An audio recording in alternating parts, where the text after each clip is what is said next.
David Fizdale Paul Bereswill, Getty Images Knicks coach David Fizdale is hardly shocked the Knicks finally hit rock bottom, but said he believes they will be better for it one day. They just need a star.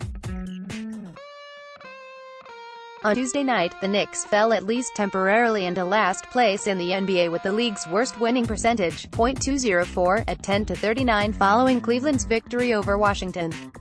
The Knicks have dedicated this season to player development, but weren't banking on being the worst team in the NBA.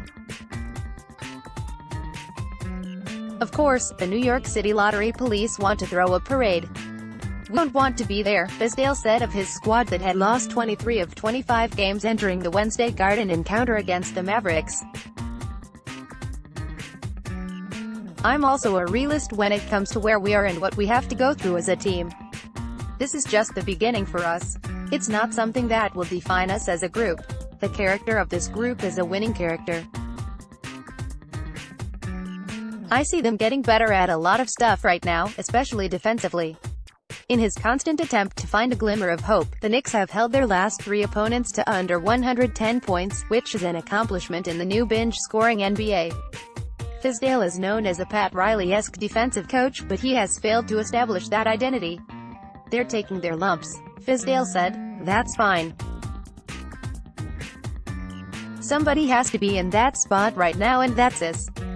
We still have a lot of time to play and I expect this to continue to get better." The league's youngest team, the Knicks are in danger of finishing with the worst record in franchise history. The previous worst is the 17-65 season of 2014-15 when Derek Fisher was in his rookie year as a coach. Fizdale explained this group lacks the one guy who can hide the warts, as Kristaps Porzingis could miss the entire season with a torn ACL.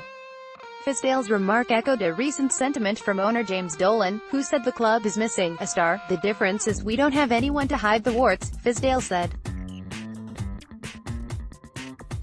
"They're all trying to figure out who they are in this league. They're all surviving in this league. No one there to rescue them. So you get to see all their warts. Other teams I've been part of, while developing young guys, we had couple of guys who would take the load and pressure off them.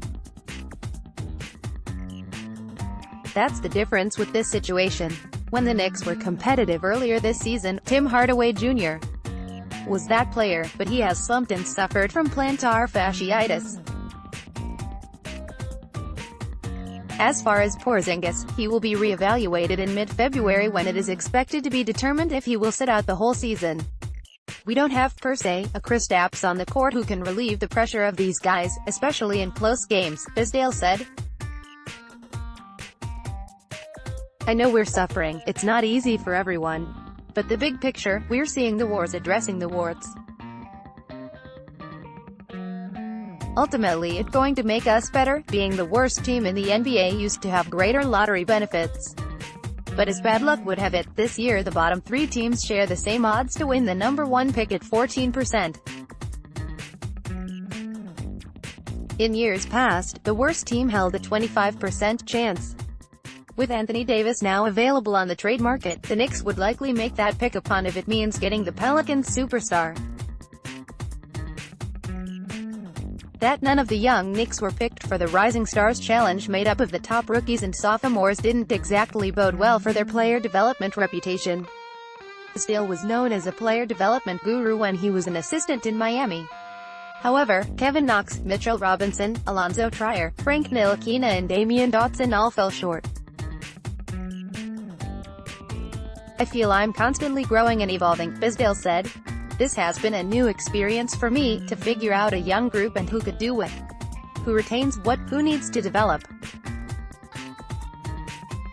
All the while going through tough times to keep motivating. It's been a great challenge for me trying to navigate and I'll be better coming out of it."